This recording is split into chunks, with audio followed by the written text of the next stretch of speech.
গতকাল আমি দেখলাম ফজরের জামাত চলতেছে, প্রথম রাকাত আপনার চলতেছে, একজন মসজিদে ঢুকলো, প্রথম রাকাত শেষের পথে সে ঢুকে কি করলো? সুন্নত পড়তেছে। কি করতেছে? সুন্নত পড়তেছে। এই পদ্ধতি কার কাছ থেকে শিখলো? আমাদের দেশে হানাফিদের ঢিলা ফতুয়া। ঢিলা ফতুয়া কি? রাসূলুল্লাহ সাল্লাল্লাহু আলাইহি সাল্লাম বলেছেন, ইজা উকিমাতুস সালাহ ফালা সালাতা ইল্লাল মাকতুবা। যখনই ফরজ সালাতের জন্য ইকামত দেওয়া হয়, সুন্নত নফল সব ছেড়ে দাও তুমি, ফালা সালাতা ইল্লাল মাকতুবা। এখন আমাদের মোল্লারা, জৈনক্য মোল্লা, হানাফি মোল্লা, সে ফতোয়া দিচ্ছে যে আপনার যদি আপনি শেষ দিকেও পান, তারপরে আপনি আগে সুন্নত পড়ে নেন। আরে ভাই, আজব তো, আজব ফতোয়া। যদি কেউ আপনার আগে সুন্নত না পড়তে পারে, প্রথম কথা আপনি আজানের সাথে সাথে উঠে যান, উঠে আপনি ওযু করে সুন্নত পড়ে নেন, নিজের ঘরে পড়ে নেন, ফরজটা জামাতের সাথে গিয়ে পড়েন।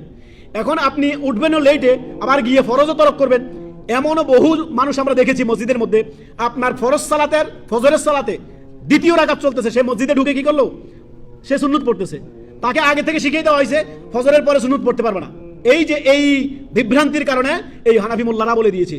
নবী সাল্লাল্লাহু আলাইহি হাদিস কোথায় যাবে এখন? সহিহ বুখারী হাদিস নাম্বার, সহিহ মুসলিমের হাদিস নাম্বার 710। হাদিসটি হচ্ছে আপনার আবু হুরায়রা রাদিয়াল্লাহু তাআলা থেকে, নবী সাল্লাল্লাহু আলাইহি সাল্লাম বলেন, ইযা উকিমাতুস সালাহ ফালা সালাতা ইল্লাল মাকতুবা। যখনই ফরজ সালাতের জন্য ইকামত দেওয়া হয়, ফালা সালাতা, বাকি কোন সুন্নত নফল সব ছেড়ে দাও। এখন নতুন করে আপনার ফরজ সালাতের জামাত চলতেছে, নতুন করে আবার কিসের আপনার সালাতের আপনার সুন্নতের নিয়ত? আপনি সালাত শেষ করেন, ফরজ শেষ করেন, ফরজ শেষ করার পরে জিকির আজকারের পরে সুন্নত পড়েন, কোনো অসুবিধা নেই। এটা আমাদের দেশের বিভ্রান্ত মোল্লাদের বিভ্রান্ত ফতোয়া।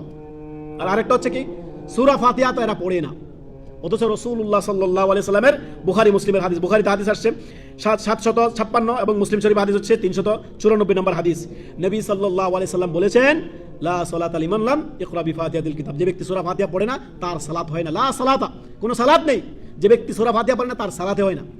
অতএব আমাদের দেশের মোল্লারা বলতেছে, আল্লাহ যে বলেছেন, ওয়াইজা কুরিয়াল কুরআনু ফাসতামিউ লাহু ওয়া আনসিতু লাআল্লাকুম তুরহামুন। যখন কোরআন পড়া হয় তাহলে তোমরা মনোযোগ দিয়ে শ্রবণ করো। ঠিক আছে, কোরআন তেলাওয়াত হচ্ছে, আমরা শুনতেছি।